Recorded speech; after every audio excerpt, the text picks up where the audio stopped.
برادران ملت اسلامیہ، السلام علیکم ورحمۃ اللہ وبرکاتہ۔ الحمد للہ وکفا وسلام علی حبیبہ المصطفیٰ، اما بعد فاعوذ باللہ من الشیطان الرجیم، بسم اللہ الرحمن الرحیم۔ وَأَمَّا مَنْ خَافَ مَقَامَ رَبِّهِ وَنَهَى النَّفْسَ عَنِ الْهَوَىٰ فَإِنَّ الْجَنَّةَ هِيَ الْمَأْوَىٰ، صدق اللہ مولانا العظیم۔ بارگاہ رسالت معاذ صلی اللہ علیہ وسلم میں درود پاک کا ہدیہ پیش کریں۔ اللہم صلی علی سیدنا و مولانا محمد معدن الجود والکرم وآلہ واصحابہ الکرام وابنہ الکریم وبارک وسلم صلاة دائمة سرمدا ابدا۔ عزیزان گرامی وقار، آج بڑی خوشی و مسرت کا دن ہے کہ یہ مقدس گھر مسجد پاک ایک اللہ کے ولی سے منسوب مفتی اعظم ہند رضی اللہ تعالیٰ عنہ کی یادگار مسجد، جس کو کئی دنوں کی محنت شاقہ کے بعد سجا سنوار کر کے دلہن بنا دیا گیا ہے، اور ہم اپنی تیاریوں میں اور اپنے گھروں میں جب کبھی نئی تعمیر کرتے ہیں تو لوگوں کو بلا کر کے دعوت کرتے ہیں، کھانا کھاتے ہیں اور کھلاتے ہیں، اور اللہ کے گھر کو جب سجایا جائے تو حقیقی دعوت یہ ہے کہ ذکر کی غذا کھلا دی جائے۔ اللہ رب العزت کے ذکر سے مسجدوں میں بھر جاتی ہیں اور ان کا حق ادا ہوتا ہے، کیونکہ مساجد ذکر اللہ کے لیے ہی ہیں۔ قرآن میں اللہ فرماتا ہے وَمَنْ أَظْلَمُ مِمَّنْ مَنَعَ مَسَاجِدَ اللَّهِ أَنْ يُذْكَرَ فِيهَا اسْمُهُ، اس سے بڑا ظالم آدمی کون ہے جو اللہ کی مسجدوں میں اس کا ذکر کرنے سے روکتا ہے؟ وہ سب سے بڑا ظالم ہے، اللہ کی مسجدوں میں اسی کا ذکر کرنے سے روکتا ہے، یعنی ذکر کے لیے مسجد ہے۔ میں سب سے پہلے مبارکبادی پیش کرتے ہوئے آگے بڑھتا ہوں، آج چونکہ ہماری بڑے دنوں کے بعد یہ روحانی مجلس قائم ہے، آج ہمارے دلوں کے سکون اور قرار کا وقت ہے، ہماری آنکھوں کی ٹھنڈک وہ ذکر کی مجلس ہے، اور ہماری روح کی غذا وہ ذکر کی مجلس ہے۔ میں دیکھ رہا ہوں مجلس میں آج اکثر و بیشتر وہی چہرے نظر آ رہے ہیں جو مدینہ جامع مسجد میں ذکر کی مجلس میں ہوا کرتے تھے۔ وہ اس لیے موجود ہیں کہ بھوکے کو جب غذا مل جائے وہ اس علاقے میں پہنچ ہی جاتا ہے، اور ذکر کی عادت کھانے سے بھی زیادہ عزیز ہوا کرتی ہے۔ جو لوگ ان مجلسوں کے مسلسل حاضر باش رہے انہیں پتہ ہے کہ ان مجالس سے ہمارے دلوں میں کیسا قرار آتا ہے، کیسا اطمینان اور کیسا سکون ملتا ہے۔ آج کی اس مسجد پاک کو، یقیناً مسجدیں نماز سے آباد ہوتی ہیں، کسی نماز کی امامت کے بعد یہ مسجد کی دوبارہ یعنی تعمیر نو کے بعد مزین کرنے کے بعد افتتاح ہو جاتی ہیں، لیکن میں شکر گزار ہوں اہل محلہ کا اور ذمہ داران مسجد کا کہ سجا کر کے انہوں نے 4 چاند لگا دیے ذکر کی مجلس کا قیام کر کے، اور اللہ کریم اس مجلس کو سدا قائم رکھے۔ میرے عزیزو، میں نے قرآن عظیم کی ایک آیت تلاوت کی جو ہمارے ذکر کی مجالس میں خاص درس ہوا کرتا تھا، جلسوں میں بیان ہوتا ہے اور بھی دیگر جگہ پر تقریریں ہوتی ہیں، لیکن مجھے اندازہ ہے ذکر کی مجلس میں جو روحانیت ہوتی ہے وہ دلوں کے اندر اترتی ہے، اور ایک ایسا سما ہوتا ہے جس میں ہزاروں لوگ اپنے گزشتہ زندگیوں کی خرابیوں سے توبہ ضرور کر لیتے ہیں۔ قرآن کی ایک آیت میں نے پڑھی، اللہ فرماتا ہے وَأَمَّا مَنْ خَافَ مَقَامَ رَبِّهِ وَنَهَى النَّفْسَ عَنِ الْهَوَىٰ، اور وہ شخص جو اپنے رب کے حضور کھڑے ہونے سے خوف کیا، ڈر گیا، وَنَهَى النَّفْسَ عَنِ الْهَوَىٰ، اور خواہشات نفسانی کے خلاف کیا، نفس کچھ اور چاہ رہا تھا، تم اس کی طرف نہ جا کر اللہ کے حضور کھڑے ہونے کا تمہارے دل میں احساس پیدا ہوا، خوف آ گیا۔ اس کا اجر جانتے ہو کیا ہے؟ قرآن کہتا ہے فَإِنَّ الْجَنَّةَ هِيَ الْمَأْوَىٰ، تو ایسے آدمی کا ٹھکانہ تو جنت ہی ہے، اس کا ٹھکانہ سیدھے جنت ہے۔ خواہشات نفسانیہ یہ ہر ایک کو دی گئی ہیں، یہ انسان کے ساتھ ساتھ چل رہی ہیں، اسی سے جنگ ہماری پوری کنٹینیو موت تک چلتی رہتی ہے۔ دنیا میں دوست بھی بنتے ہیں، دشمن بھی بنتے ہیں، دوست چھوٹ سکتے ہیں اور دشمن ختم بھی ہو سکتے ہیں، لیکن تمہارا نفس تمہاری موت تک ساتھ رہتا ہے، ہر گھڑی ساتھ رہتا ہے۔ وہ نفس ہمارے ساتھ ہے جس نے شیطان کو بھی گمراہ کیا۔ آپ سوچ سکتے ہیں ہر برے کام میں ہم یہ کہتے ہیں کہ شیطان نے بہکا دیا، شیطان نے بہکا دیا، یہی کہتے ہیں۔ نماز نہیں پڑھے شیطان ورغلایا، بہکایا، صبح نماز میں نہیں آئے شیطان سلا دیا۔ مجھے یہ بتاؤ آدم علیہ السلام کو سجدہ کرنے سے جو شیطان نے انکار کیا اس کو کس نے منع کیا؟ ساری دنیا کو شیطان بہکاتا ہے تو شیطان کو کون بہکایا؟ تو محدثین فرماتے ہیں یہ نفس امارہ ہے جو ہر ایک کے ساتھ ہے، یہ شیطان کو بھی ہرا سکتا ہے، وہ شیطان کو بھی شکست دیتا ہے، وہ سب کے ساتھ ہے، وہ سب کے ساتھ ہے۔ اس نفس کو، اس خواہشات کو اگر کوئی چیز دنیا میں کنٹرول کر سکتی ہے تو وہ صرف ذکر اللہ ہے، اللہ کا ذکر اسے قابو میں رکھ سکتا ہے۔ باقی اس قدر خطرناک ہے خواہشات نفسانیہ کہ بعض لوگ یہ سمجھتے ہیں کہ جوانی ختم ہونے کے بعد بڑھاپے میں کوئی خواہش نہیں ہوتی، بلکہ بہت سارے بوڑھوں کو زنا کرتے ہوئے دیکھا گیا۔ اور میرے آقا صلی اللہ علیہ وسلم فرماتے ہیں روئے زمین کے سب سے بدترین لوگ ہوں گے وہ جن کی طرف قیامت کے دن اللہ نظر بھی نہیں فرمائے گا۔ کچھ لوگوں کے بارے میں حدیث میں ہے قیامت کے دن رب تعالیٰ ان کی طرف نظر بھی نہیں فرمائے گا۔ یہ کون لوگ ہیں جو بڑھاپے میں بھی جا کر گناہ نہ چھوڑ سکے؟ اور وہ کون سے بوڑھے ہیں جو بڑھاپے میں بھی نہیں چھوٹ سکے ان سے گناہ؟ یہ وہی لوگ ہیں جو خواہشات نفسانی کے غلام تھے۔ مولا علی کرم اللہ وجہ الکریم فرماتے ہیں اللہ نے ہر ایک کے ساتھ نفس بھی دیا، عقل بھی دیا۔ نفس کیا ہے؟ تمہارے خواہشات، اور عقل تمہیں فیصلہ کر کے بتاتی ہے۔ لیکن حضرت علی کرم اللہ وجہ الکریم فرماتے ہیں جس کا نفس عقل پر غالب آ گیا اس آدمی سے زندگی میں کبھی خیر نہیں ہوگی، وہ کوئی صحیح فیصلہ نہیں لے سکے گا۔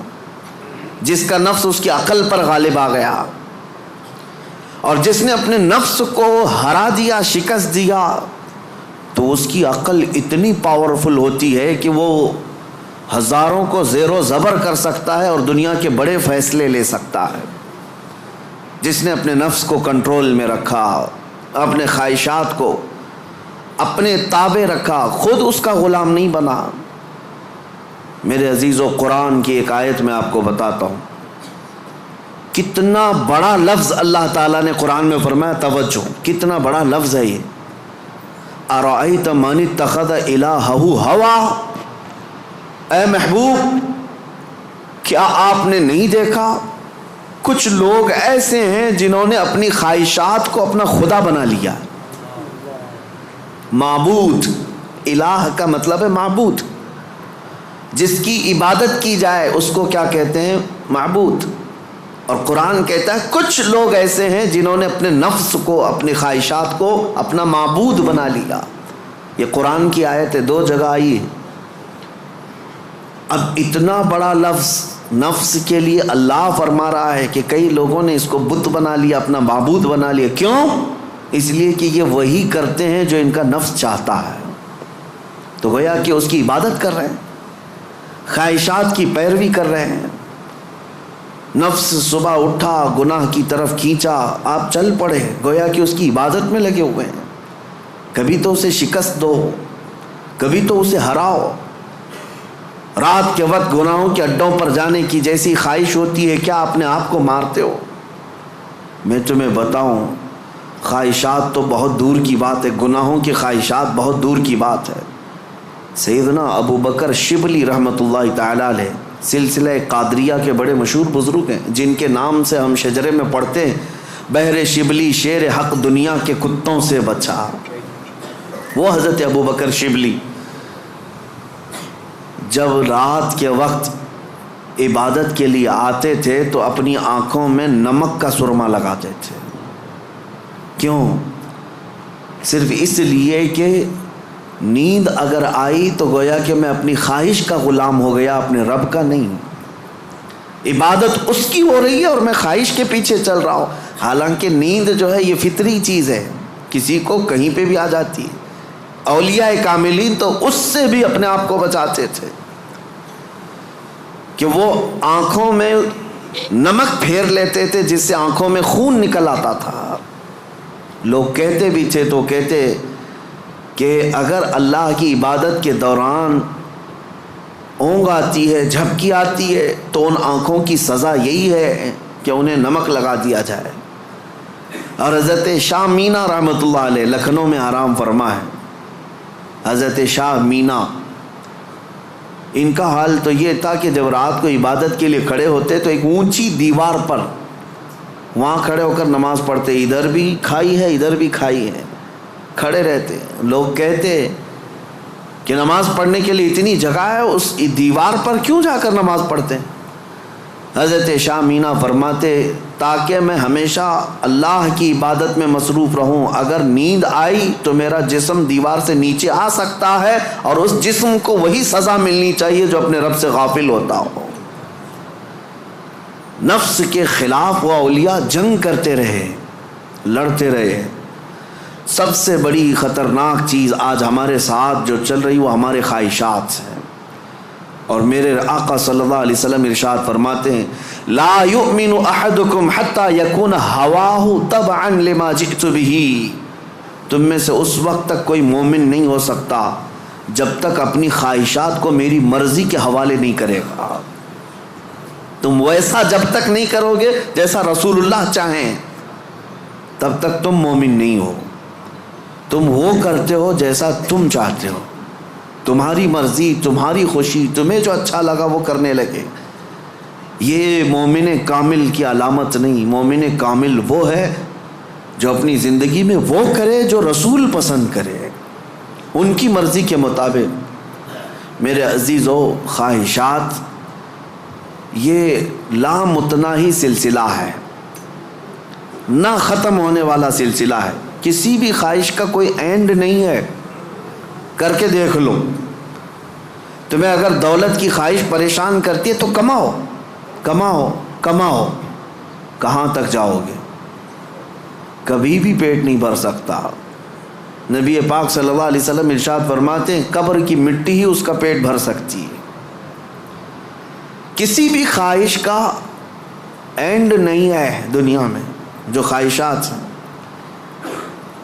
مال کی خواہش، میں یہ نہیں کہہ رہا کہ کسی کو مال کمانا ہی نہیں چاہیے، ارے میاں زندگی گزارنے کے لیے ہر ایک کو کمانا ہے، ہر ایک کو کمانا ہے، لیکن میں جس چیز کی مذمت کر رہا ہوں غلام بن کر کے پیچھے بھاگنا۔ جیسے فارسی میں کہا گیا ہے خوردن برائے زندگی اس نہ کہ زندگی برائے خوردن۔ کھانا جو ہے تمہاری زندگی کے لیے ہے، پوری زندگی کھانے کے لیے نہیں ہے۔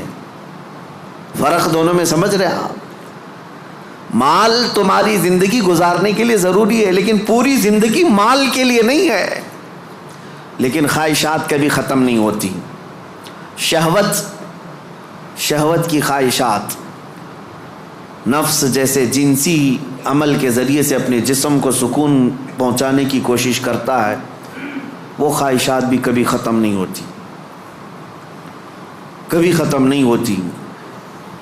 اگر اس نے اپنے اس گھوڑے کو، نفس کے گھوڑے کو آزاد چھوڑ دیا تو وہ کہیں پر بھی اس کی خواہشات جا کر رکتی نہیں، نہ وہ ایک عورت پر صبر کر سکتا ہے، نہ 10 عورتوں پر، نہ 100 عورتوں پر۔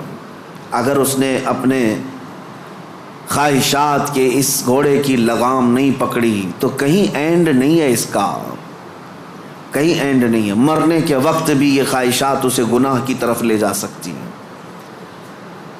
یہ شرمگاہ کی خواہشات اور زبان کی جو خواہشات ہیں، چٹکارا جس کو کہتے ہیں، لذت، اس کا بھی کوئی اینڈ نہیں۔ میں نے ایک ایسے صاحب کو بھی دیکھا، ان کے بیٹے میرے ساتھی تھے، وہ تو مذاق میں کہتے تھے کہ ان کے باپ ICU میں تھے، جس دن ان کا انتقال ہونا تھا اس دن بھی وہ بریانی منگوا رہے تھے ICU میں۔ تو یہ تو ایک نارمل سی بات تھی، ہنس کر کے وہ کہہ رہے تھے، لیکن وجہ یہ تھی کہ وہ ایڈکٹ تھے بریانی کے، کھانے کے، گوشت کے۔ تو ایک لمٹ ہوتی ہے کسی آدمی کی، لیکن اگر اس نے خواہشات کو آزاد چھوڑا تو وہ کہیں پر بھی جا کر نہیں رک سکتا، نہ ICU، نہ آپریشن، نہ کوئی چیز، اسے کوئی چیز نہیں روک سکتی سوائے موت کے۔ موت آنے تک وہ اپنی خواہشات میں ڈوبا رہے گا، ڈوبا رہے گا۔ خواہشات ایک سمندر ہے، وہ ختم نہیں ہوتا کبھی۔ اسی لیے میرے عزیزوں، جتنا کم ہو سکے سمیٹ لو اپنے آپ کو۔ دنیا تمہیں ہاتھ پاؤں مارنے سے کتنی مل سکتی ہے مجھے بتاؤ۔ تم زیادہ سے زیادہ کس قدر اپنے آپ کو دنیا میں خوش رکھ سکتے ہو ان خواہشات کو پورا کر کے؟ کبھی نہیں۔ گناہوں میں یہ تمہیں ایسا برباد کر کے رکھیں گی خواہشات کہ تمہارے جسم مفلوج ہو جائیں گے، ایک دن موت کا وقت آئے گا، سارے درد تمہارے نکل رہے ہوں گے، دنیا سے جا رہے ہوں گے لیکن ہزاروں داغ چھوڑ کر جا رہے ہوں گے زمین پر، اور اسی زمین میں دفن ہونا ہے۔ اس لیے اللہ نے قرآن میں فرمایا اپنے رسول سے، اے محبوب کیا آپ نے نہیں دیکھا کچھ لوگ وہ ہیں جو اپنے خواہشات کو اپنا معبود بنا لیا ہے، اپنا خدا بنا لیا ہے، اس کی پیروی کرتے ہیں۔ اب کرنا کیا چاہیے؟ ان خواہشات کا قتل جتنا ہو سکے اس کے خلاف جانا ہوگا۔ ظاہر سی بات ہے، یہ رات کے وقت ذکر کی طبیعت کس کی چاہتی ہے؟ وہ لوگ جن پر اللہ فضل فرمائے، ورنہ اکثر کا جسم آرام چاہتا ہے، دنیا کی طرف جسم کھینچتا ہے، لیکن تم نے اس کو ٹھکرایا اور اللہ کے ذکر کو اپنایا، یہ آپ نے اپنے خواہشات کے خلاف کیا ہے۔ اس کے اجر میں کیا ہے؟ سیدھے قرآن کہتا ہے جنت اس کا ٹھکانہ ہے، جنت اس کا ٹھکانہ ہے۔ حضور پاک صلی اللہ تعالیٰ علیہ وسلم فرماتے، جانتے ہو اپنے صحابہ سے اللہ کو سب سے زیادہ پسندیدہ چیزیں کیا ہیں؟ اللہ سب سے زیادہ کیا چیز پسند کرتا ہے بندوں میں؟ اس میں حدیث پاک میں ہے، ننگوں کو کپڑا پہنانا، بھوکوں کو کھانا کھلانا، یہ اللہ کو بہت پسند ہے۔ لیکن ایک اور چیز ہے، رب تعالیٰ فرماتا ہے جب دنیا سو رہی ہو اور تم کھڑے ہو جاؤ اللہ کی بارگاہ میں، یہ اس کو اتنا پسند ہے رب تبارک و تعالیٰ کو، سارے عمل میں، ساری اداؤں میں اسے پسند ہے۔ کیوں؟ خالص بندہ رب کے لیے کھڑا ہوا ہے، ساری خواہشات کو چھوڑ کر کے، خواہشات کو چھوڑ کر۔ اب آؤ، جن لوگوں نے خواہشات کی پیروی کی ان کی ایک چھوٹی چند مثالیں میں آپ کے سامنے رکھتا ہوں۔ ایسی ہلاکت کہ سب کچھ ختم ہو جاتا ہے۔ میرے عزیزو، سلطان الاولیاء سیدنا غوث اعظم جیلانی بغدادی رضی اللہ تعالیٰ عنہ ارشاد فرماتے ہیں، جس شخص کو اپنی خواہشات پر قابو نہیں، اس کا نفس اسے کفر تک لے جا سکتا ہے، اس کا نفس اسے شرک تک لے جا سکتا ہے اور اسے کافر بنا کر دنیا سے لے جائے گا۔ ایسے حالات بھی ہم نے دیکھے، خواہشات نے انسان کو کافر بھی بنا دیا، کبھی مال کی خواہش، کبھی عورت کی خواہش، کبھی کسی اور چیز کی خواہش۔ اللہ اکبر، وہ صحابہ کیسے تھے جنہوں نے اپنی ساری خواہشات کو میرے مصطفیٰ کی مرضی پر قربان کر دیا تھا، ہر چیز کو قربان کیا تھا، ہر چیز کو قربان کیا۔ آؤ میں تمہیں وہ بات بتا دوں، جو سیدنا ابراہیم علیہ الصلاۃ والتسلیم کے متعلق قرآن میں آیا ہے. وَإِذْ قَالَ إِبْرَاهِيمُ رَبِّ أَرِنِي كَيْفَ تُحْيِي الْمَوْتَى قَالَ أَوَلَمْ تُؤْمِنْ قَالَ بَلَى وَلَكِنْ لِيَطْمَئِنَّ قَلْبِي قَالَ فَخُذْ أَرْبَعَةً مِنَ الطَّيْرِ فَاصْرُهُنَّ إِلَيْكَ ثُمَّ اجْعَلْ عَلَى كُلِّ جَبَلٍ مِّنْهُنَّ جُزْءًا ثُمَّ ادْعُهُنَّ يَأْتِينَكَ سَعْيًا.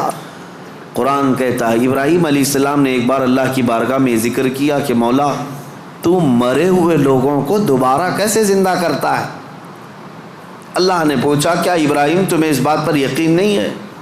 عرض کیا مولا یقین ہے لیکن آنکھوں سے دیکھنا چاہتا ہوں. تو مردے زندہ کیسے کرتا ہے؟ رب تعالیٰ نے فرمایا 4 پرندے لے لو، ان کو ذبح کرو، ان کا گوشت پورا کیما بنا کر مکس کر لو اور 4 پہاڑوں پر تھوڑا تھوڑا سب کا گوشت رکھ کر کے آؤ اور پھر ان پرندوں کے نام لے کر پکارو، وہ اڑتے ہوئے آئیں گے. حضرت ابراہیم علیہ السلام نے 4 پرندے لیے، ایک کوا، ایک مرغا، ایک کبوتر اور ایک مور. ان 4 پرندوں کا ذکر ہے، کوا، کبوتر، مرغا، مور. یہ 4 پرندے ذبح کیے، سب کا گوشت مکس کیا اور 4 پہاڑوں پر رکھ کر آئے اپنی جگہ پر. ان کی سب کی منڈیاں ان کے پاس تھیں، سر ان کے پاس تھے. پکارا ان پرندوں کا نام لے کر، ہوا میں وہ کیما اڑتا گیا، اپنے اپنے جسم سے ملتا گیا اور آ کر اپنے اپنے سر سے جڑ کر پورا پرندہ بنا. قرآن پاک میں یہ ہے واقعہ. سبع سنابل شریف میں میر عبد الواحد بلگرامی رحمۃ اللہ علیہ اس واقعے کو لکھ کر کے اب ارشاد فرماتے ہیں کیا کبھی تم نے یہ سوچا کہ ابراہیم علیہ السلام نے وہ 4 پرندے کیوں لیے؟ کون سے؟ کوا، کبوتر، مرغا، مور. یہی 4 پرندے کیوں لیے؟ انہی کو ذبح کیوں کیا؟ اور رب تعالیٰ کی قدرت کا مشاہدہ کرنا تھا. مری ہوئی چیز کو زندہ دیکھنا، آنکھوں سے مشاہدہ کرنا یہ معمولی چیز تو نہیں ہے. اللہ کی قدرت کو دیکھنا ہے اپنی آنکھوں سے. یہ دیکھنے کے لیے کیا کیا ابراہیم علیہ السلام نے؟ 4 چیزوں کو ذبح کیا اور وہ 4 خاص پرندے ہیں. تو حضرت عبد الواحد بلگرامی فرماتے ہیں 4 پرندوں کی 4 خصوصیت ہے. 4 پرندوں کی 4 خصوصیت. کوا، اس کی خصوصیت لالچ ہے. کوا لالچی بہت ہے، اس کا پیٹ کبھی بھرتا نہیں، کبھی پیٹ نہیں بھرتا، اس کے اندر لالچ زیادہ ہے. اور مرغا، مرغے کے اندر شہوت زیادہ ہے، مادہ کے لیے، اپنی عورتوں کے لیے شہوت بہت زیادہ ہے مرغے کے اندر. اور تیسرا کبوتر، کبوتر کے اندر دوستی کرنے کی عادت بہت ہے. سارے پرندوں میں جلدی دوستی یہی کرتا ہے، جلدی مانوس ہوتا ہے، فرینڈ بنانا یہ کبوتر کی عادت. چوتھا مور، مور کو اپنی خوبصورتی دکھانے کی خواہش بہت زیادہ ہے، نمائش، دکھاوے کی عادت اس کو بہت زیادہ ہے. جب 4 لوگ کھڑے ہوں گے اپنے پر کھول کر کے ناچتا رہے گا، اس کی خوبصورتی دیکھو. اب حضرت میر عبد الواحد فرماتے ہیں 4 پرندوں کی خصوصیتیں پتہ ہے؟ کوے کی لالچ، مرغے کی شہوت، کبوتر کی دوستی اور مور کی نمائش. فرماتے ہیں حقیقت میں ابراہیم علیہ السلام نے جانوروں کو ذبح نہیں کیا، ان کے اندر موجود بری عادتوں کو ذبح کیا. ابراہیم علیہ السلام نے کوے کو نہیں لالچ کو ذبح کیا، مرغے کو نہیں شہوت کو ذبح کیا، کبوتر کو نہیں بلکہ ایرے غیرے کی دوستی کو ذبح کیا، مور کو نہیں دکھاوے کو ذبح کیا. اور جب بندہ یہ 4 بری عادتوں کو ذبح کرتا ہے مولا اس کو اپنی قدرت کے مشاہدے کراتا ہے. رب تبارک و تعالیٰ کی قدرت کے وہ مناظر دیکھ سکتا ہے. مردوں کو زندہ کیسے کیا جاتا ہے یہ دکھایا جائے گا. اس آیت میں ایک بہت بڑی عبرت کی بات ہے کہ اللہ کے نبی کو یہ حکم دیا گیا. اس طرح میرے عزیزو اگر ہمارے اندر موجود یہ خواہشات، یہ سب کا تعلق خواہشات سے، لالچ، شہوت، دوستی اور ریاکاری، سب کا تعلق نفس سے ہے. یہ سب کا تعلق نفس سے ہے. لالچ کو ختم کر لو، شہوت کو ختم کر لو، کنٹرول میں رکھو، اور دوستی کے لیے بہت سارے لوگوں کو برا لگ رہا ہوگا، کیا دوست نہیں بنانا چاہیے؟ یقیناً دوست بناؤ، میں آپ کا دوست ہوں، آپ میرے دوست ہیں۔ یہ دوستی کس بنیاد پر ہماری بنی ہے؟ صرف اور صرف اللہ اس کے رسول کی بنیاد پر۔ جو دوستی اس بنیاد پر بنی ہو وہ دوستی جنت تک لے جائے گی، اور جو دوستی صرف حرام کاریوں کی بنیاد پر بنی ہے، قیامت کے دن کچھ لوگ تو بیچارے یوں ہی جا رہے ہوں گے دوزخ میں، وہ کچھ کیے نہیں تھے، وہ یوں ہی جا رہے تھے۔ کیوں؟ قرآن کہتا ہے وہ چلا رہے ہوں گے، یا ویلتا لیتنی لم اتخذ فلانا خلیلا، اے کاش میں فلاں کو دوست نہیں بنایا ہوتا تو اچھا ہوتا، اس نے گناہ کیا، پکڑ میری بھی ہو رہی ہے، پولیس چھاپا مارتی ہے، اور جو گناہوں میں ملوث ہے یا غیر قانونی کاموں میں ملوث ہے اس کو تو دھر دبوچتی تو ہے ہی ہے، لیکن پھر کنیکشن دیکھتی ہے کس کے ساتھ، یہ کس کے کانٹیکٹ میں تھا، پھر ٹریک کیا جاتا ہے، کہاں ٹریک کر کے اٹھاتے رہتے ہیں۔ ابھی ہمارے علاقے میں 6 مہینے پہلے کچھ وائلیشن ہوا تھا جس میں پکڑتے 150 تک کو لے کے گئے، صرف اس لیے کہ مین آروپی جو کام کیا تھا اس کو انہوں نے موبائل میں ادھر ادھر فارورڈ کیا تھا، یا صرف دیکھ کر کے اپنے پاس محفوظ کیا تھا۔ گناہ میں برابر کے شریک دنیا میں سمجھے جا رہے ہیں۔ تو دوستی میرے عزیزو یہ خواہشات پر اگر ہے تو یہ جہنم میں لے جانے والی ہے، اور ریاکاری یہ بھی بہت خطرناک چیز ہے۔ جس نے ریا کیا، دکھاوے کے لیے کوئی بھی کام کیا، قیامت کے دن سب اس کے منہ پر مار دیا جائے گا۔ اب آؤ خلاصہ میں آپ کو بتاؤں، خواہشات کو اگر کنٹرول پر نہ رکھا گیا تو سنو 2 روایتیں میں آپ کو بتاتا ہوں۔ اگر انسان اپنے خواہشات کو کنٹرول میں نہ کیا تو وہ جانور سے زیادہ ذلیل ہوتا ہے۔ یہاں تک کہ بزرگوں نے لکھا ہے کہ وہ اپنی ماں سے زنا کر سکتا ہے اور بیٹی سے بھی زنا کر سکتا ہے، اگر اس نے خواہشات کو اپنے قابو میں نہیں رکھا۔ وہ سب کچھ کر سکتا ہے، اور ہوا ہے دنیا میں اور ہو بھی رہا ہے۔ یہ ہمارے لیے حیرت کی بات ہے، تعجب کی بات ہے، اس لیے کہ ڈر لگتا ہے، لیکن بے شمار ایسے معاملات موجود ہیں میاں، یہ تو ہم معاذ اللہ نعوذ باللہ پڑھ رہے ہیں اس بری خبر کو سن کر، تمہیں حیرت ہوگی۔ کچھ ایسے لوگ ہیں جو کورٹ میں آئے ہیں بھائی بہن شادی کرنے کے لیے، اجازت مانگنے کے لیے، سگے بھائی اور بہن۔ اور اتنا ہی نہیں بلکہ عرب ممالک میں خود ہو کر کے آیا، کئی گھروں کے اندر یہ بے حیائیاں موجود ہیں۔ بہنوں کو محفوظ رکھنے کے لیے بھائیوں سے دور کیا جا رہا ہے۔ کیوں؟ خواہشات پر کنٹرول نہیں، انہیں ڈر ہے اپنے سگے بھائی سے، اسی کے ماں سے پیدا ہوا بھائی، اس سے خاتون ڈرتی ہے۔ یہ ان علاقوں میں نے دیکھا ہے، ان علاقوں میں، اگر میری بات غلط ہو تو مجھے بتانا ہو۔ عرب ممالک کی بات میں کر رہا ہوں، کئی گھروں میں خواتین اپنے سگے بھائیوں سے ڈر کر کے رہتی ہیں کہ وہ اکیلا پائیں تو ہماری عزت کے ساتھ کچھ بھی کر سکتا ہے۔ اللہ کی پناہ، یہ کب ہوتا ہے؟ جب خواہشات کے گھوڑے کو آزاد کر دیا جائے۔ یہ کبھی قابو میں نہیں آئے گا، یہ کبھی قابو میں نہیں آئے گا۔ اس کو قابو میں کرنے کے لیے دنیا کی طاقتیں، کوئی انجیکشن اور ٹیبلٹ نہیں، اس کو صرف اور صرف اللہ کا ذکر کنٹرول میں لا سکتا ہے، قابو میں لا سکتا ہے۔ جب تم اللہ کے ذکر میں شامل ہو جاؤ یا خود سے کرو، نفس اپنے خواہشات سے باہر نکلتا ہے اور تمہارے دل کے اندر ایک قرار اور سکون آتا ہے۔ تم توبہ بار بار کرتے رہو گے اور اس سب سے نکلنے کی بار بار خواہش کرتے رہو گے، اور اس کو چھوڑ دو، دیکھو کتنے خواہشات جنم لیتے ہیں، کتنے خواہشات جنم لیتے ہیں۔ اسی لیے نبی پاک صلی اللہ تعالیٰ علیہ وسلم نے ارشاد فرمایا، خواہشات انسان کو کہاں لے جاتی ہیں۔ شاید ایک 7-8 سال پہلے کی بات ہے، مہاراشٹر کا ایک علاقہ ہے، ایک شہر ہے، بڑا مشہور شہر ہے۔ اب چونکہ مجھے کچھ بھی بولنا مشکل ہے، ساری چیزیں وائرل ہوتی ہیں۔ کوئی بھی اس جگہ کے لوگ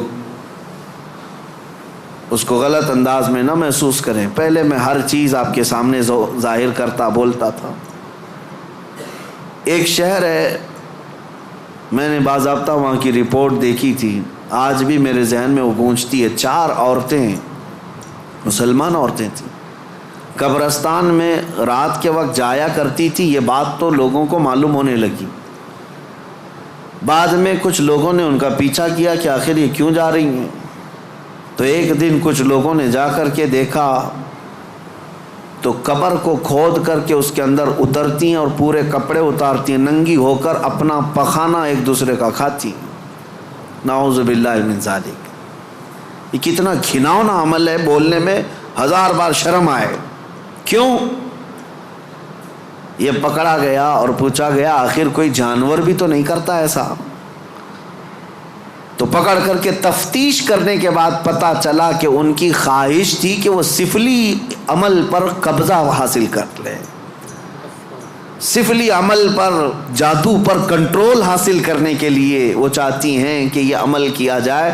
ان کو کسی بابا نے بتایا جتنا یہ گندا عمل کرو گے اتنا تم پاورفل جادوگر بن سکتے ہو. یہ خواہشات ہیں، یہ خواہشات ہیں. تم صرف اور صرف لوگوں میں اپنا تھوڑا سا رتبہ بڑھانے کے لیے سحر، سفلی اور جادو کے طریقے کو اپنانے کی کوشش کرتے رہے اور وہ حاصل کرنے کے لیے کتنا گرے. اور ممبئی شہر کا ایک محلہ ہے، یہاں پر بھی یہ خبر میرے پاس جو آئی اس کے افراد آج بھی موجود ہیں. یہ خواہشات ہیں. ایک بابا کو سفلی عمل کے اندر مہارت حاصل کرنے کے لیے روزانہ بستر پر خنزیر کو ساتھ سلانا پڑتا ہے. یہ اس سے بڑا عذاب کیا ہے جو دنیا میں تو خود جھیل رہا ہے. لیکن میں اس کا دوسرا رخ یہ بتاتا ہوں کہ اگر خواہشات پر کنٹرول نہیں تو انسان جانور سے زیادہ ذلیل ہوتا ہے، بہت گرتا ہے. ایسے بھیانک کام اس سے صادر ہوتے ہیں جو ہمارے وہم و گمان میں بھی نہیں آتے، سوچ میں بھی نہیں آتے. یہ نفس کا گھوڑا بہت تیز دوڑتا ہے. اس کو عقل پر غالب آنے نہ دینا کبھی. ان خواہشات کو اپنے دل پر یا اپنی عقل پر غالب آنے ہرگز نہ دینا، ورنہ اتنے بھیانک کام یہ کروا جاتا ہے. اللہ اکبر، اللہ اکبر. مدینہ طیبہ کے متعلق امام غزالی رحمۃ اللہ علیہ نے لکھا ہے کہ ایک شخص ایسا تھا جو لوگوں کے دفن ہونے کے بعد قبر کھود کر کے ان کے کفن چراتا تھا اور پھر اس کو بازار میں بیچتا تھا. لیکن ایک بار اس نے ایک خاتون کے قبر کو کھودا اور کفن چرایا. اس کی نیت خراب ہوئی، مردے کے ساتھ اس نے بدکاری کیا. نعوذ باللہ من ذالک. میں یہ باتیں کیوں کہہ رہا ہوں؟ یہ گناہ ضرور ہیں، بولنے میں مجھے بھی جھجک تو آ رہی ہے. دیکھیں جھریاں آ رہی ہیں جسم کے اندر، رونگٹے کھڑے ہو رہے ہیں. لیکن صرف اس لیے بتا رہا ہوں کہ ہم ایک مردے کو دیکھ کر کے سسک جاتے ہیں، سہم جاتے ہیں کہ کسی کی موت پر انسان کا جسم بے قابو رہتا ہے، غمگین رہتا ہے. لیکن اگر ان حالات میں بھی موت کے بعد یا قبرستان میں جانے کے بعد بھی کوئی انسان ایسا کر سکتا ہو کہ قبر کو کھود کر کے اس کو ننگا کر دے مردے کو اور پھر اس کے ساتھ بدکاری کرے، یہ کون سی چیز وہاں تک لائی اس کو؟ یہ خواہشات، یہ وہ نفس امارہ، نفسانی خواہشات. اسی لیے مولا علی کرم اللہ وجہہ الکریم نے فرمایا جس کی خواہشات، جس کا نفس اس کی عقل پر غالب آ گیا، زندگی بھر اس سے کوئی خیر صادر نہیں ہوگا، کوئی اچھا کام اس سے نہیں نکل پائے گا. اپنی عقل پر ان خواہشات کو غالب آنے ہرگز مت دینا. ہم نے دیکھا ہے یہ تمام معاملات تجربے کے طور پر. میں آج آپ کے سامنے یہ ذکر کر رہا ہوں کیونکہ آج علاج کا دن ہے. آج علاج کا دن ہے. ہمارے جو زخم لگے ہوئے ہیں ایک بار رحمان کو پکارو، وہ سب زخم بھر جائیں گے. آج کی یہ مجلس علاج کی مجلس ہے. کہ تم اللہ رب العزت کو آج پکارو گے تمہارے زخم بھر جائیں گے. اور اسی لیے میں بارہا کہتا بھی ہوں ذکر کی مجالس میں شرکت کرو. یہ اتنا تمہیں پاورفل بنا دیں گے, اتنا پاورفل کہ گناہوں سے خود بخود تمہیں نفرت پیدا ہو جائے, خواہشات پر کنٹرول تمہارا خود کا حاصل ہو جائے. ورنہ میں چیلنج کے ساتھ کہتا ہوں جاؤ دنیا میں گھوم پھر کر کے آنا, بڑے سے بڑے ڈاکٹر کے پاس وزٹ کر کے آؤ, بڑے سے بڑے حکیم کے پاس جا کر کے آؤ, کسی بڑے سائیکسٹرسٹ کے پاس جا کر کے آؤ, نفس کے متعلق اس سے کوئی علاج لے کر کے آؤ کہ میرا کنٹرول نہیں ہے. آپ مجھے کوئی گولی دے دو, کوئی معجون دے دو, کوئی انجیکشن دے دو. ہو سکتا ہے تمہیں نیند کی گولی تو دے دے, ہو سکتا ہے تمہیں وہ مکمل ختم کرنے کی دوا تو دے دے, لیکن تمہارے کنٹرول, خواہشات کو کنٹرول کرنے کی کوئی دوا یہ نہیں دے سکتے. اس کا کنٹرولنگ پاور جس نے پیدا کیا وہی دے سکتا ہے. اسی لیے میں آپ کو بتاؤں, اب تم اپنے نفس کے کنٹرول کے لیے کس سے مدد مانگو گے, کس سے مدد مانگو گے؟ سنو توجہ سے. اعوذ باللہ من الشیطان الرجیم پڑھتے ہیں آپ, اعوذ باللہ من الشیطان الرجیم, جس کا مطلب کیا ہے؟ میں اللہ کی پناہ مانگتا ہوں شیطان مردود سے, کہ اللہ مجھے بچا لے کس سے؟ شیطان مردود سے مجھے بچا لے. یا آپ کس سے پناہ مانگ رہے, کس کی بارگاہ میں پناہ مانگ رہے ہیں؟ اللہ کی بارگاہ میں, کہ مولا تو مجھے پناہ دے دے. اس کے متعلق حکیم احمد یار خان نعیمی رحمۃ اللہ علیہ فرماتے ہیں, اس کی مثال یوں سمجھو, جیسے کسی کے ہاں آپ ملنے کے لیے گئے, اس نے گھر کے باہر کتا پال رکھا ہو حفاظت کے لیے یا کسی کام کے لیے, دشمنوں کے لیے یا کسی بھی غرض کے لیے کتا پال رکھا ہو, اور آپ گئے گھر کے باہر کھڑے, کتا بھونکنا شروع کر دیا, دروازے میں جا ہی نہیں پا رہے. آپ اس کتے کو کنٹرول کیسے کرو گے؟ آپ اپنے دوست کے گھر اندر جا رہے ہیں لیکن کتا باہر ہے, کتا جیسی قریب جاتے ہو بھونکتا ہے. اب آپ دروازے کے اندر جانا چاہتے ہیں تو اس کتے پر کنٹرول کیسے پاؤ گے؟ رسی ڈالو گے اسے, پتھر مارو گے, جتنا مارو گے اتنا اچھل کود کرے گا. اس کا سیدھا سا طریقہ یہ ہے, جس کا کتا ہے اسے بلاؤ. حکیم احمد یار خان نعیمی رحمۃ اللہ علیہ فرماتے اسی کو پکارو, بھائی ذرا باہر تو آ جاؤ. اور وہ جب آئے گا, مالک کو کتا اچھی طرح پہچانتا ہے, وہ اس کو کنٹرول میں کر دے گا. اس کو تھوڑا سا اپنی آواز میں ہٹا دے, سائڈ میں کتا ہٹ جائے گا, دروازہ کھلا ہے آ جاؤ. دوست اپنے دوست سے ملاقات کر لے گا, لیکن اس بیچ والے کتے کے کنٹرولنگ کے لیے کتے کے مالک کو ہی پکارنا ہوگا.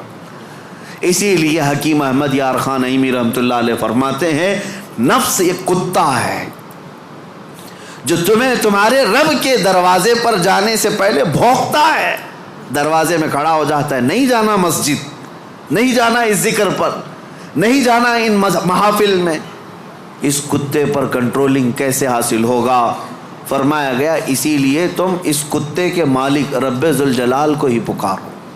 پیدا تو اسی نے کیا ہے, رب تبارک و تعالیٰ نے پیدا کیا ہے, اور وہی تمہیں اس پر قبضہ بھی دے گا. اسی کے متعلق فرمایا گیا اللہ نے پہلے ہی قرآن پڑھنے سے پہلے حکم کیا دیا, یہ پڑھو اعوذ باللہ من الشیطان الرجیم, میں اللہ کی پناہ مانگتا ہوں شیطان مردود سے. آج ہم اسی لیے اس مسجد میں آئے بھی ہیں. میں نے نفس کے متعلق جو باتیں ذکر کی, یقیناً نفس نے بہتوں کو اندھا کر دیا, بہتوں کو برباد کیا, بہتوں کو گمراہ کیا, کئی کو کافر کیا. جو کفار و مشرکین ہیں نا, وہ صرف نفس کی سنتے ہیں, اگر حقیقت میں وہ تمام مشاہد اور مناظر میرے رب ذوالجلال کی قدرت کے نفس کو چھوڑ کر کے دیکھتے تو ایمان ضرور لاتے, ایمان ضرور لاتے. وہ نفس کی پیروی کر رہے ہیں اور نفس کی خواہشات لوگوں کو کافر بنائے رکھی ہے. وہ نہیں آ پاتے اس طرف۔ اب میں بات کو سمیٹتے ہوئے اس بارگاہ میں لے چلتا ہوں جس مصطفیٰ کریم نے نفس سے بچنے کے لیے اپنے صحابہ کی تربیت کیسے کی تھی۔ یقیناً وہ ماحول کو ہم دیکھتے ہیں، روح تڑپ جاتی ہے۔ سیدنا ابو بکر صدیق رضی اللہ تعالیٰ، اللہ اکبر، وقت کے خلیفہ ہیں، حضور پاک صلی اللہ علیہ وسلم کے بعد خلافت کے تخت پر، لیکن اپنے نفس کے خلاف کرنے کے لیے، خواہشات کے خلاف جانے کے لیے، کھانے پر کنٹرول، سونے پر کنٹرول، ہر چیز پر کنٹرول۔ اتنی غربت کا ماحول تھا کہ سارے صحابہ نے بیٹھ کر کے مشورہ کیا کہ خلیفہ کا کوئی وظیفہ جاری کریں، تنخواہ، ورنہ وہ بھوکے رہ جائیں گے۔ تو بیت المال سے ان کا وظیفہ جاری کیا گیا۔ اتنا تھا وظیفہ کہ اس سے ان کا صرف مہینے بھر کا گھر چلتا تھا، باقی کچھ بھی نہیں آتا تھا۔ ایک دن ان کی بیوی نے کہا کہ خلافت کے کاموں سے تھک جاتے ہو، کبھی گھی روٹی بھی تو کھا لیا کرو، کبھی گھی کھا لو، کبھی روٹی کھا لو، شہد کھا لو۔ حضرت ابوبکر صدیق نے کیا کہا جانتے ہیں؟ اتنے پیسے کہاں ہیں کہ گھی اور شہد خرید سکوں؟ کون؟ خلیفۃ المسلمین۔ تو ان کی بیوی کہتی ہیں آپ مت گھبرائیں، میرے پاس ہے، میں دیتی ہوں، جائیے آپ گھی اور شہد خرید لائیے۔ کہا تمہارے پاس ہیں، لاؤ۔ بیوی لے آئی، ایک پوٹلی میں پیسے جمع تھے۔ کہا یہ لیجیے، آپ بازار جائیے، گھی اور شہد خرید لائیے۔ حضرت ابوبکر صدیق نے پوچھا اتنے پیسے تیرے پاس کہاں سے آئے؟ تو ان کی اہلیہ نے کہا جو ماہانہ وظیفہ آپ کا آتا ہے، تنخواہ آتی ہے، مہینہ بھر کا خرچہ چلاتی ہوں، تھوڑا تھوڑا بچا کر کے رکھتی ہوں کہ برے وقت میں کام آ جائے۔ حضرت ابوبکر صدیق نے وہ پوری پوٹلی اٹھائی اور لے جا کر کے بیت المال میں جمع کیا اور کہا یہ میری ضرورت سے زیادہ آتا ہے، اسی لیے میرے گھر میں بچ جا رہا ہے، آج سے میرا وظیفہ کم کر دو۔ خواہشات کے خلاف کھڑے ہونے والوں میں پوری دنیا میں اگر کوئی مثال ہے تو صرف رسول اللہ کے صحابہ کی مثال ہے، صرف رسول اللہ کے صحابہ۔ ایک حضرت نعمان بن مقرن ہے، ایک بادشاہ کے دربار میں گئے، حضور کی طرف سے سفیر بن کر کے گئے تھے، قاصد۔ تو بادشاہ کو جب پتہ چلا شاہ عرب مصطفیٰ کریم صلی اللہ علیہ وسلم کا ایک قاصد آ رہا ہے، اس نے سونے کی کرسی لگا دی اور ریشم کا قالین بچھایا۔ میرے عزیز و صحابہ، حضور کے ساتھ ہوتے تو وفاداری، حضور اگر دور ہوتے تو بھی وفاداری۔ اس مجمع میں گئے جہاں پورے کے پورے اغیار ہیں، کوئی مسلمان نہیں تھا، تو اپنی تلوار سے وہ قالین پھاڑتے ہوئے چلے گئے، ہٹا دیا، اور کرسی جو سونے کی تھی اس کو پاؤں سے مار کر گرا دیا، کہا میرے لیے عام سی کرسی لاؤ۔ تو بادشاہ کہنے لگا اب تک میں نے اتنا شاندار رسپیکٹ استقبال کسی کا نہیں کیا جتنا ان کا کیا، کتنا غرور ہے تمہیں، کتنا تکبر ہے۔ حضرت نعمان نے کہا غرور و تکبر ہم میں نہیں تم میں ہے، غرور و تکبر کی وجہ سے نہیں۔ میرے مصطفیٰ کریم صلی اللہ علیہ وسلم نے فرمایا ریشم کا استعمال مرد کے لیے حرام ہے، سونے کا استعمال مرد کے لیے حرام ہے، اور جو میرے مصطفیٰ نے حرام فرمایا پوری دنیا میرے پاس لا کر رکھو، میں ٹھوکر ماروں گا۔ یہ ہے خواہشات کے خلاف کھڑا ہونا، ورنہ ہوتا کیا ہے، دنیا نہیں دیکھ رہی، ہمارا ماحول نہیں ہے، چلو کمپرومائز کر لو، آج یہاں مل رہا ہے۔ کچھ لوگ تو یہی سوچ کر کے ایسی محفلوں میں جا کر بیٹھتے ہیں جن محفلوں میں بیٹھنا ایک غلام رسول کو کبھی زیب نہیں دیتا۔ شرابیوں کی محفل میں بیٹھ گئے، کبابیوں کی محفل میں بیٹھ گئے، تمہارا کام نہ اصلاح کا ہے نہ تبلیغ کا ہے، پھر بھی جا کر کے ایسوں کے درمیان بیٹھ گئے، کیوں؟ کوئی دیکھ تھوڑی نہ رہا ہے، کوئی دیکھ تھوڑی نہ رہا ہے۔ اور کبھی کن کفار و مشرکین کے بیچوں بیچ بیٹھ گئے گپیں لگاتے ہوئے، اور پھر یہ سوچتے کوئی دیکھ تھوڑی نہ رہا ہے، بیٹھا تو بیٹھا لیکن ان کی حرکتیں بھی کرنے لگ گئے۔ ایک صاحب، اور ویسے تو بہت سارے ہیں، خواہشات ان کو کہاں تک لے جاتی ہے، خاص طور پر نیتا گیری کرنے کے وقت سب بھول جاتے ہیں دین کیا ہے، اسلام کیا ہے، میرے مصطفیٰ کی تعلیمات کیا ہے۔ چند لوگوں کو راضی کرنے کے لیے اور ایک کرسی کی خواہش کے لیے کسی بھی مورتی کے سامنے ناریل بھی چڑھا دیں گے, حکم بھی لگا دیں گے, سب کر لیں گے. اور پھر وہ یہ سوچتے ہیں تھوڑا سا کر لینے سے کیا ہوگا. وہ رسول اللہ کے صحابہ بادشاہوں کے دربار میں کھڑے ہو کر کے بھی کمپرومائز نہیں کرتے تھے. تو محلے گلی کوچے کی کرسیوں کے لیے دین بیچ جاتے ہیں. یہ خواہشات پر کنٹرول نہ ہو تو آدمی ہر چیز کا غلام ہے, ہر چیز کا غلام ہے. نیند کا غلام, مال کا غلام, عورت کا غلام, معاشرے کا غلام.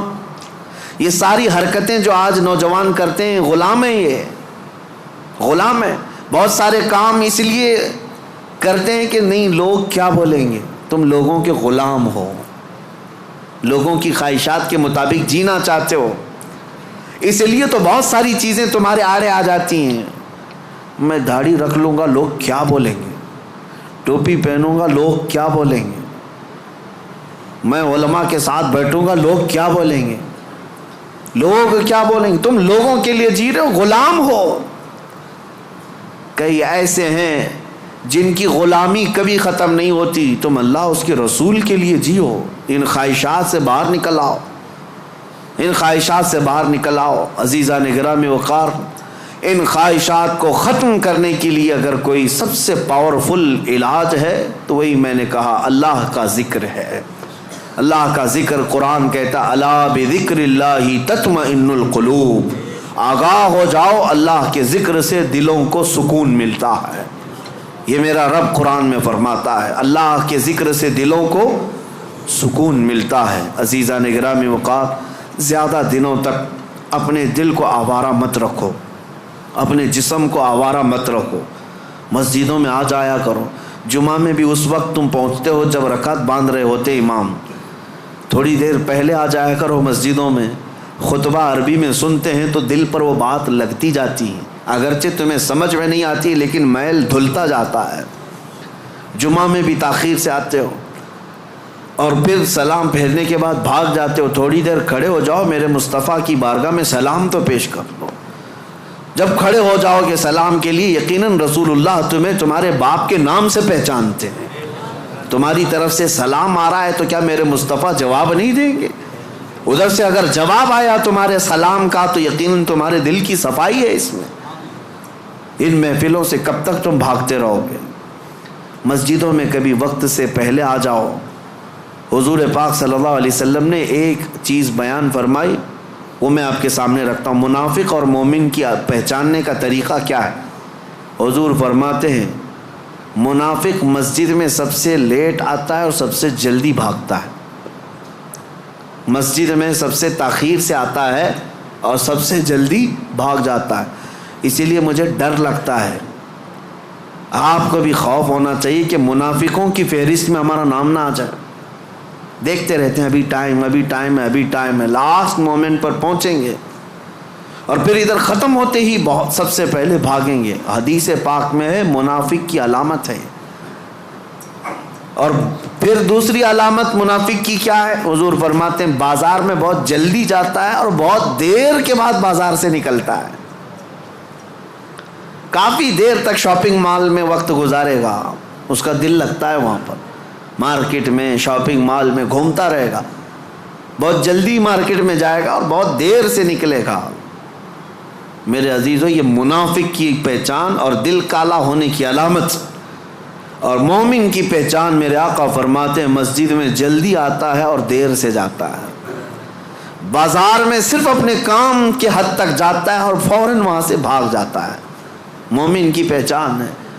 اس لیے میری یہ نصیحت ہے نوجوانوں کو کہ یہ ذکر کی مجلس قائم کرو. زیادہ دیر تک اپنے دل کو آزاد مت چھوڑو, زیادہ دیر تک دل کو آزاد مت چھوڑو, ورنہ یہ خواہشات تمہیں بہت دور تک لے جائیں گے.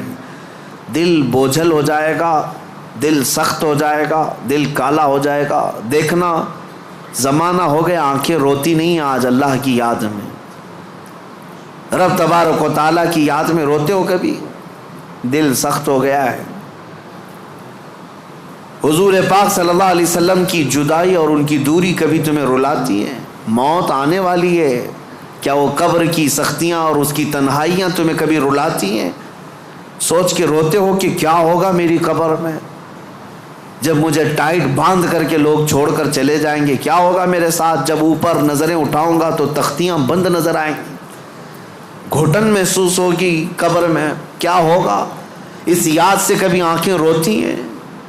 یہ کیوں نہیں رو رہی؟ بہت دن تک تم نے دل کو آزاد چھوڑ دیا، بہت دنوں تک خواہشات کے پیچھے چلتے رہے، گھنٹوں تم موبائل میں بیٹھے رہے، گھنٹوں تم ٹیلی ویژن کے سامنے بیٹھے رہے، گھنٹوں تم میچ میں میدان میں گھومتے رہے، گھنٹوں شاپنگ بھی کرتے رہے، گھنٹوں لوگوں کے ساتھ گپیں بھی لگاتے رہے، لیکن اپنے رب کے حضور نہ کبھی بات کرنے کی فرصت ملی، نہ اس سے دعا کرنے کی فرصت ملی۔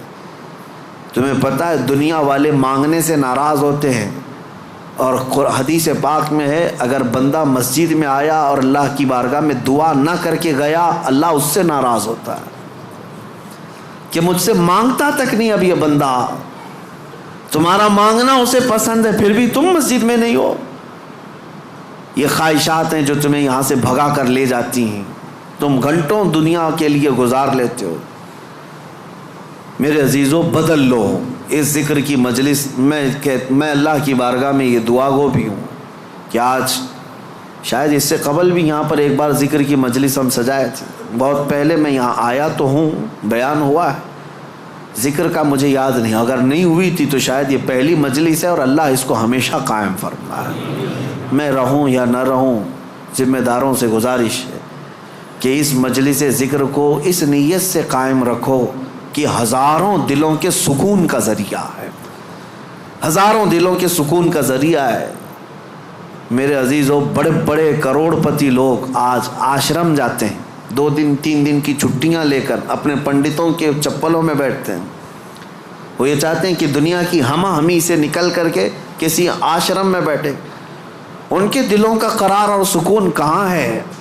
کفر میں اور شرک میں۔ لیکن ایک حالت یہ ہے کہ تمہیں روز اللہ کریم سکون کے لیے یہاں بلاتا ہے، تم آتے نہیں، تو کم از کم اتنا تو کرو، ہفتے میں 1 مرتبہ اس طرح کی مجلسوں میں شریک ہو جائے۔ دنیا کو ایک طرف رکھیں گے، مصروفیات روز ہیں، کام کاج روز ہیں، رشتہ داروں سے ملنا روز ہے، میٹنگیں چلتی رہیں گی، کبھی ختم نہیں ہوتی، لیکن کبھی تو ایک دن سٹاپ کر کے یہ سوچیں کہ آج میرے رب سے ملاقات کی رات ہے، آج کا یہ ٹائم صرف اور صرف میرے رحمان خدا سے بات کرنے کا وقت ہے۔ اس لیے تو ان مجلسوں میں آ جایا کرو۔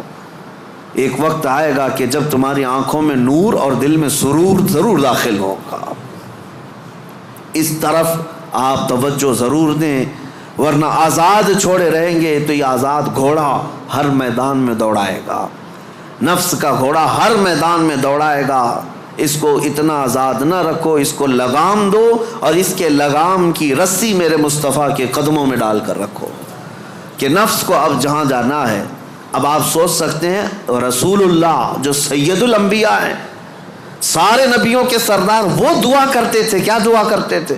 اللہم لا تکلنی الی نفسی طرفۃ عین، اے اللہ میرے نفس کو میرے حوالے 1 منٹ کے لیے بھی مت دینا، تو اپنی حفاظت میں رکھ۔ رسول اللہ کا کون سا نفس تھا؟ میرے آقا کا کہاں کیسا نفس ہے؟ کیا کبھی آپ نے حدیث میں کسی روایت میں سنا کہ حضور نے نفس کی یا خواہشات کی پیروی کی؟ کبھی نہیں میرے عزیز۔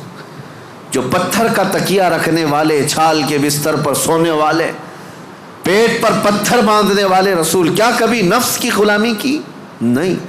اس کے باوجود اللہ کی بارگاہ میں دعا یہ کرتے تھے، مولا میرے نفس کو میرے حوالے مت کرنا 1 منٹ کے لیے بھی، پلک جھپکنے کے برابر بھی، تو اپنی حفاظت میں رکھ۔ اور ہم جیسوں کو کیا کہنا چاہیے؟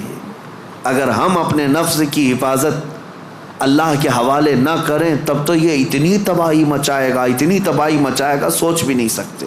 آؤ آج ذکر کی مجلس ہے، ہم اپنے نفس کو، اپنی خواہشات کو رحمان کے حوالے کرتے ہیں اور عہد کرتے ہیں دل میں کہ مولا میں آج توبہ کے لیے آیا ہوں، توبہ کے لیے آیا ہوں۔ مجھے ایک محفل یاد ہے، ایک بندہ جو کافی دنوں تک کئی الگ الگ قسم کے کاموں میں مصروف تھا، ہماری ذکر کی مجلس شروع ہوئی، ذکر کی مجلس میں آیا، اور ذکر کی مجلس میں جب پہلے ہمارے ہاں بدھ کے دن ذکر ہوتا اور جمعرات کو روزہ رکھتے. اتفاق ایسا ہوا کہ ابھی ابھی نیا نیا ذکر میں آ کر توبہ کیا تھا، 2 دنوں کے بعد انتقال ہو گیا. لیکن اس بات کی خوشی تھی کہ لوگ یہ کہتے کہ زندگی میں اتنی برائیاں، بہت ساری چیزیں ہم نے دیکھی تھی، سوچتے تھے کہ کبھی یہ نہیں سدھرے گا، بہت بے حیا ہو گیا ہے. لیکن یہ کس کو معلوم تھا کہ اس کی موت کو ابھی 4 دن بچے ہیں، اس سے پہلے وہ ذکر کی مجلس میں آیا ہے اور توبہ کر کے اب رب تعالیٰ کے حضور جانا چاہتا ہے. یہ میرے مولا کا کتنا بڑا احسان ہے. اور ہم میں سے کسی کو نہیں معلوم ہماری زندگی کی آخری شام کب آنے والی ہے. ہم میں سے کسی کو نہیں معلوم کہ کل کا سورج ہمیں دیکھنا بھی ہے یا نہیں ہے. کاش رب تبارک و تعالی ہم غلاموں کے ساتھ بھی یہ احسان کرے کہ جب موت قریب آنے والی ہو وہ اپنی مجلس ذکر کا ہمیں مشتاق بنا دے اور ذکر زبانوں پر جاری رہے اور روح ہماری نکلتی رہے. جس کی دی ہوئی روح تھی اسی کا نام لیتے ہوئے اسی کے دربار میں جائیں تو میرے عزیزو زندگی وصول ہو گئی، زندگی وصول ہو گئی. لیکن کچھ کو تو دیکھا گیا برسوں نماز پڑھتے رہے، شیطان غالب آیا، نفس غالب آیا اور ایسی بے حیائیوں میں لگ گئے اور گناہوں پر ان کی موت آئی. یہ بھی ہے، میرے آقا نے فرمایا تقدیر کا لکھا غالب آ جاتا ہے. آخر وقت کس کا کس طرح سے آتا ہے پتہ نہیں. لگے رہو ان مجلسوں سے اور اپنے دل کو صاف کرنے میں لگے رہو. نبی پاک صلی اللہ علیہ وسلم کی بارگاہ میں عریضہ پیش کرتا ہوں، یا رسول اللہ تو جو چاہے تو میل میرے دل کے دھلے، حبیبی آقائی مولائی ملجائی، تو جو چاہے تو میل میرے دل کے دھلے کہ خدا دل نہیں کرتا کبھی میلا تیرا. ایک میں کیا میرے عصیاں کی حقیقت کتنی، مجھ سے 100 لاکھ کو کافی ہے اشارہ تیرا. ایک بار وہ مصطفیٰ اشارہ کر دیں میرے ایک کے گناہ کتنے ہوں گے، لاکھوں لوگوں کے گناہوں کو اللہ تعالیٰ معاف فرمائے گا. آؤ آج ذکر کی مجلس ہے، اسی رقت کے ساتھ اپنے دلوں کی حضوری کے ساتھ رب کی بارگاہ میں حاضر ہونے کے احساس کے ساتھ مجلس ذکر میں کھڑے ہوتے ہیں اور نہایت ہی ادب و احترام اور خلوص کے ساتھ مولا کریم کو مناتے ہیں تاکہ اس مسجد میں بھی برکتیں ہوں اور ہمارے دلوں میں بھی برکتیں داخل ہوں، ہمارے دلوں میں بھی برکتیں داخل ہوں. اور اس دل کو اتنا پاک کر لو کہ جیسے مسجد آج چمک رہی ہے تمہارا دل بھی اتنا چمکنے لگے. کیونکہ مولانا فرماتے ہیں، مولانا روم مثنوی شریف میں فرماتے ہیں کعبہ بنائے خلیل اطہر است، کعبہ بنائے خلیل اطہر است، وہ دل گزرگاہ رب جلیل است. خانہ کعبہ جتنا عظیم ہے نا، وہ کیوں؟ حضرت مولانا فرماتے ہیں وہ تو ابراہیم علیہ السلام کی بنائی ہوئی عمارت ہے، لیکن تمہارے سینے میں جو دل ہے وہ رحمان کا گھر ہے، وہ رب تعالیٰ کی گزرگاہ ہے. قلب المؤمن عرش اللہ، مومن کا دل اللہ کا عرش ہے، اللہ کا عرش ہے. تو اسے اتنا پاک کرو جتنا مسجد کو پاک کیا ہے، جتنا مسجد کو چمکایا ہے اتنا ہی اپنے دل کو چمکاؤ. اور یہ دل اگر چمکے گا تو ماربل سے نہیں، جھومر سے نہیں، دل چمکے گا تو صرف اللہ کے ذکر سے چمکے گا. جب بندہ لا الہ الا اللہ کی ضرب لگاتا ہے اس کا دل چمکنے لگ جاتا ہے، میل اترتا ہے اور چمک پیدا ہوتی ہے. اور دل جب روشن ہوتا ہے تو جانتے ہیں کیا ہوتا ہے، خواہشات تو گئی، نفس تو گیا ایک طرف. جب دل چمکتا ہے تو پھر ہوتا یہ ہے کہ سامنے جو بھی آتا ہے اس کے دل میں کیا چل رہا ہے تمہارے دل میں وہ خیالات اللہ ڈال دیتا ہے. کیسے؟ آئینے کی طرح. ایک آئینہ میں لے کر کے کھڑا ہوں، سامنے جو بھی آئے گا اس آئینے میں نظر آئے گا کہ نہیں آئے گا، لیکن وہی لوہا لے کر کھڑا رہوں کچھ نہیں پتا چلتا سامنے کون آیا کون نہیں. دل جب زیادہ چمکتا ہے ذکر سے، جو بھی آئے جیسا بھی آئے اس کا سارا کچا چٹھا تمہارے دل پر چھپ جاتا ہے. اسی لیے کہا گیا نا کہ علماء کے سامنے زبان سنبھال کر بات کرو، اولیاء کے سامنے دل سنبھال کر کے بات کرو. کیوں؟ تمہارے دلوں کے اندر کے حالات بھی ان سے مخفی نہیں ہوتے، چھپتے نہیں۔ کیوں نہیں چھپتے؟ اس لیے کہ انہوں نے دلوں کو اتنا پاک کیا، اتنا چمکایا ہے، جو سامنے آتا ہے اس کے سارے اعضاء، اس کے دل کے حالات ان کے دل پر چمکنے لگتے ہیں۔ اور صرف چمک ہی نہیں، اور ایک اس کا فائدہ ہے، دل جب چمکتا ہے اور ایک فائدہ ہے۔ کیا فائدہ ہے؟ تم نظر تو آتے ہو، جب میں شیشہ لے کر کھڑا رہوں گا تم نظر تو آتے ہو، لیکن ایک اور فائدہ ہے، اگر سورج چمک رہا ہے اور شیشے پر سورج کی روشنی آ رہی ہے تو یہ روشنی سیدھے کہاں پڑے گی؟ تمہارے چہرے پر پڑے گی، اور تمہارا چہرہ کالا ہو کہ جیسا ہو، لیکن اس آئینے کی اور اس شیشے کی روشنی سے تمہارا چہرہ بھی چمکنے لگے گا۔ یہی اولیاء کی مثال ہے کہ ان کے دل شیشے کی مانند چمک رہے ہوتے ہیں، اور آفتاب رسالت میرے مصطفیٰ کا سورج ان کے دل پر چمک رہا ہوتا ہے، اس کی روشنی اولیاء کے دلوں پر آتی ہے، اور جو قریب آتا ہے اس کا چہرہ بھی اس سے چمک جاتا ہے۔